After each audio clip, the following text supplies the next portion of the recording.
Good morning mga idol. I-update ko po kayo sa aking mga alaga. Ang aking mga alaga ay nailipat ko na po dito sa isang kulungan. Ito dito po. Wala po itong mga ano dito.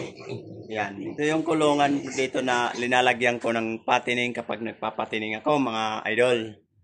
So ngayon, nailipat ko na po. Bale, ito nandito po yung nasobrang biik. Ayan. Nasobrang biik sa aking 23 na biik.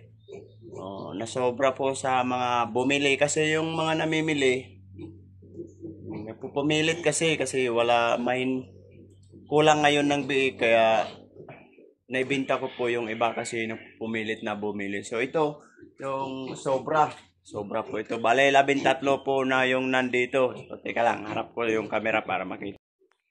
Ito mga idol. Bale ngayong araw po ay 45 days po sila ngayon. Yan, update po. Oh, kita nyo naman. Oh. Malulusog yung katawan, mga idol. Bale, 13 pa po ito yung nandito. Ayan po yung update ko sa inyo ngayong araw tungkol po sa aking mga biik. So, hindi ko na po may papakita doon sa kabila. Kasi nandun po yun. Ito dito yung isang kulungan. Oh, ito. At mayroon pa naman po dito. Ayan. Ito, nandito yung apat. Dito yung apat at dito naman yung ito, iba. So, ayan. Ito ang aking in-update sa inyo ng mga biik. So, ito po yung sobra.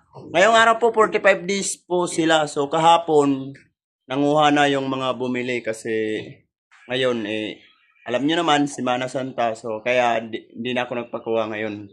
Kahapon lang. Ayan. So, ito sana nakita nyo yung aking mga alagang biik. 45 days po yan ha. Kita nyo.